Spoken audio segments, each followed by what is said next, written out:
Kembali saya katakan bahwa satu-satunya pintu masuk untuk mendaftarkan registrasi lahan yakni di aplikasi Harga Tani.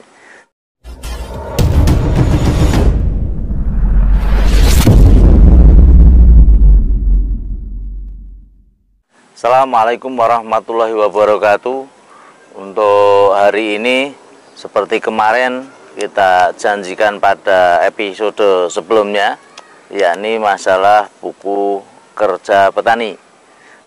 Buku kerja petani ini nanti akan diupload dalam sistem dari aplikasi Harga Tani, yakni supaya bisa memenuhi persyaratan registrasi lahan yang ada di sana.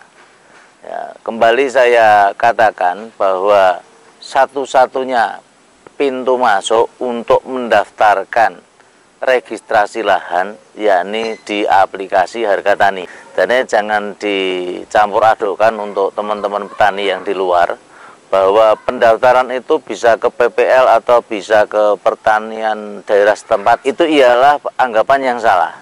Dan justru malahan pendaftaran itu dari mana? Ya dari HP, ya online ya. Online dari aplikasi, silahkan di-download aplikasinya Harga Tani.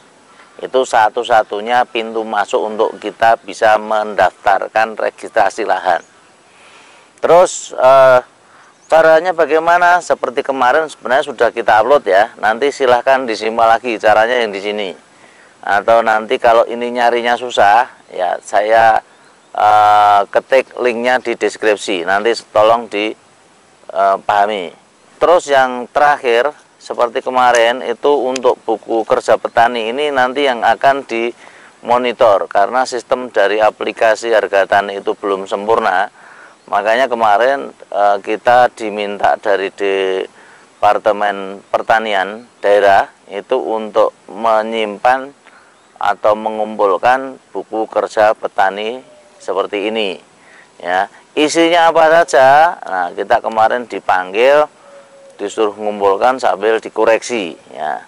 Nah, cara pengisiannya mungkin seperti ini ya, ini sebagai gambaran saja ya. Ini ada 16 halaman yang ada di buku kerja petani ini. Untuk cara pengisian buku kerja petani, yang pertama di halaman pertama ini ya, ada yang namanya nama petani. Nama petani silakan diisi sesuai dengan namanya. Untuk alamatnya ini isi dengan alamat untuk lahan ya. Untuk kelompok tani, untuk kelompok tani ini bisa saja kalau atas namanya nanti atas nama kelompok tani atau atas namanya koperasi silakan diisi. Terus untuk kalau atas nama pribadi dikosongkan saja. Untuk rumah kemas ini ada 9 perusahaan yang sudah masuk dalam GACC dari pemerintahan. Ya, ini seperti ini. Nanti silahkan dipilih berdasarkan lokasi yang paling dekat dengan lokasi Anda. Ini ya, 9 daftar perusahaannya. Terus untuk kabupaten, ini kabupaten per lokasi masing-masing. Provinsi juga sama, provinsi masing-masing tahunnya 2022 kalau saat ini. Kalau tahun depan ya berarti 2023. Nah, terus halaman kedua yakni masalah profil petani. Nah, nama petani, kelompok tani kalau ada diisi, kalau tidak ada dikosongkan. Asosiasi kalau ada diisi, kalau tidak ada ya dikosongkan. Alamat, ini alamat sesuai dengan KTP ya. Alamat desa, lurah, kecamatan, kabupaten, provinsi, nomor HP. Nah, waktu tanam. Nah, waktu tanam ini berapa? Luas lahannya berapa, populasi tanamnya berapa ribu pohon. Varietas itu bisa Anda tuliskan lokal, karena untuk porang itu belum ada yang varietas resmi ya, secara otomatis kita tuliskan untuk varietas lokal. Lanjut untuk halaman ketiga. Halaman ketiga, profil kelompok tani, ini berarti kita pendaftarannya pribadi, berarti ini dikosongkan saja. Keempat, ini juga kosong. Terus kelima, identifikasi lahan usaha, lahan yang kita tanami. Nah, ini nomor 1, 2, 3, 4. Katakanlah luas lahan ini satuannya hektar. Jadi kalau misalnya nanti itu luas lahannya 1000 meter, ya berarti 0,1. Nah, lahannya kecil bagaimana? Bisa. Nah, ini seperti kemarin ditanyakan, berarti ada, kalau lahannya kecil-kecil terpisah-pisah bisa diisi nomor 1, 2, 3, 4. Tanggal, bulan, tahun tanam, berapa, terus batas usaha. Ini sebelah timur, barat, utara, selatan. Sebelah timurnya mungkin jalan, sebelah kanannya sawah, sebelah kirinya hutan, atau sebelah selatannya mungkin rumah penduduk. Mungkin bisa semuanya diakses demikian ya. Itu yang jelas batas-batas dari lahan itu apa saja. Lanjut untuk halaman ke-6. Apakah lahan usaha dekat dengan industri besar? Jika ya, sebutkan jenis industrinya. Ini gampang, silahkan disebutkan sendiri. Kalau lahan kita kebetulan tidak ada industri yang besar di sini. Nomor C, apakah pernah dilakukan soil test, pengujian terhadap tanah di lahan usaha? Jika ya, isilah tabel berikut. Nah, ini soil test ini pada dasarnya bisa saja diisikan, bisa saja tidak ya. Kalau kita belum mengadakan tes ya, usahakan dibikin untuk tes, karena tesnya di sini itu cuman masalah tipe tanah dan pH mungkin bisa kita cantumkan ya. Tipe tanah mungkin tanahnya tanah merah atau tanah berpasir atau tanah lempung atau tanah semi pasir dan sebagainya, jelas disebutkan. Untuk pH nanti dicek saja pH-nya berapa, dicantumkan pada lokasinya. Terus untuk halaman 7, parameter ini dikosongkan saja kalau memang tidak ada ujian soil test di situ. Ya, dikosongkan tidak apa-apa. Untuk halaman 8 ini masih dikosongkan juga. Terus halaman 9 ini peta lahan. Nah, ini peta lahan kemarin saya agak keliru karena saya gambar jalannya menuju area dan sebagainya. Ternyata untuk peta lahan itu ya, gambar lahan kita, kalau kotak ya nanti dibikin kotak, kalau segitiga ya dibikin segitiga.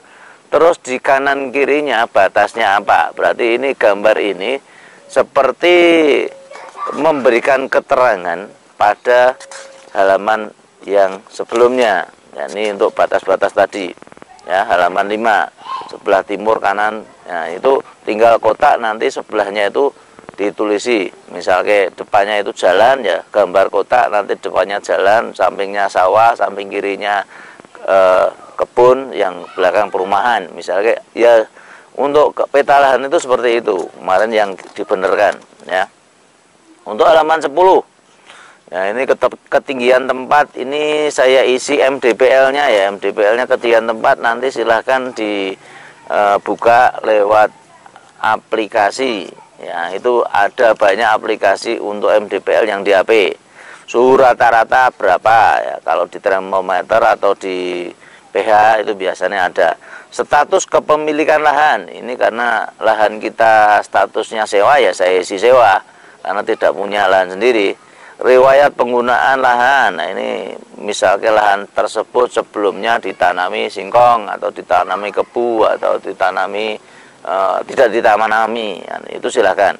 Fasilitas irigasi, sumber air yang buat penyiraman. Nah, kebetulan di lahan kita ini sistemnya ialah air hujan ya, kita tuliskan air hujan saja karena tidak ada irigasi di sini. Lanjut halaman 11, alat yang digunakan untuk penyiraman. Nah, kalau air hujan ya alatnya tidak ada. Terus kualitas air, jelaskan airnya, air tanahnya pada dasarnya jernih. Ini untuk masyarakat di sekitar sini biasanya memang air yang masih dikonsumsi, dimasak. Nah, ini untuk 4 tindakan yang dilakukan untuk meningkatkan kesuburan tanah. Nah, ini kalau kita memang penambahan kompos ya, penambahan kompos yang banyak. Lanjut halaman 12, jenis dan volume pupuk atau bahan lain yang dipergunakan untuk memperbaiki kondisi tanah. Ya, ini untuk A, pupuk anorganik, urea, SP, KCl, NPK. Nah, ini karena kita tidak menggunakan pupuk anorganik, ya saya centang semua. Tapi untuk teman-teman yang menggunakan pupuk organik, silahkan nanti tinggal diisi saja, sesuaikan dengan seperti yang Anda kerjakan pada lahan. B, pupuk organik, kompos, kandang dan seterusnya. Ya, ini pupuk kompos. Ini kalau saya kemarin biasanya saya pakai sekam padi yang kita fermentasi. Pupuk kandangnya kita bisa pakai pupuk kohe kambing atau sapi atau ayam atau dan lain-lain. Pupuk lainnya kita pakai POC, fermentasi urin kelinci ya, yang kita pakai itu, yang kita isikan saja. Terus sisa-sisa tanaman mulsa pupuk hijau kita centang saja ya. Kalau mungkin ya adalah sisa-sisa bekas mulsa yang dulu, nah itu masih ada, silahkan ditulis. Terus investasi peralatan kerja, ya ini alat-alat kerja yang digunakan apa saja, cangkul, sabit misalkan, itu silahkan mereknya apa, nama operatornya siapa. Nah kalau lahannya besar mungkin juga banyak. Terus detail kegiatan, tanggal, blok, nama operator, kegiatan budidaya. Ya, ini silahkan diisi ya. Tanggalnya berapa dulu, misalkan tanggal 20 bulan 10 2021 dulu olah lahan, penaburan kompos, pemasangan mulsa dan paranet dan sebagainya misalkan. Tanggal berikutnya nanti mulai ada penanaman bibit ke lahan. Tanggal berikutnya lagi pemupukan POC ya, berkala misalkan. Tanggal berikutnya nanti untuk pembersihan lahan tingkat pertama. Nah, pembersihan lahan tingkat 2 tanggalnya berapa? Silakan ditulis saja kegiatan-kegiatan yang Anda lakukan di tanah garapan. Nomor 15 detail kegiatan panen, pasca panen, prosedur. Nah, ini masih kita kosongkan karena kita belum panen. Nah, otomatis kita kosongkan. Terus halaman terakhir ada halaman 16. Pengendalian hama penyakit tanggal berapa? Nah, ini biasanya hama penyakitnya apa? Misalnya ulat batang. Cara pengendalian bagaimana ya, semprot pestisida. Terus untuk hama yang berikutnya jamur. Nah, jamur ini penyelesaiannya bagaimana, yakni dengan menaikkan pH atau mungkin keterangannya di penambahan dolomit atau mungkin menaikkan pH dengan pengkocoran air semen putih seperti yang kita lakukan kemarin, ya ditulis saja di situ. Nah, itu ya untuk teman-teman yang merasa agak susah dalam mengisi buku kerja petani, ya nanti silakan mulai dituliskan dan itu segera diupload.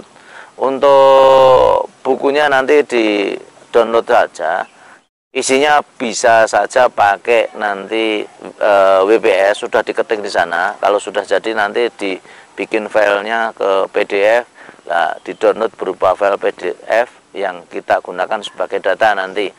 Jangan sampai nanti pada waktu dari dinas meminta, misalnya kita kirimkan ke dinas, itu ya sudah ada di situ. Ya, untuk guidance cara pengisian buku kerja tani. Ya, semoga bermanfaat. Mungkin dari kita cukup itu. Bila ada salah kata mohon maaf yang sebesar-besarnya. Bila taufiq wal hidayah. Wassalamualaikum warahmatullahi wabarakatuh.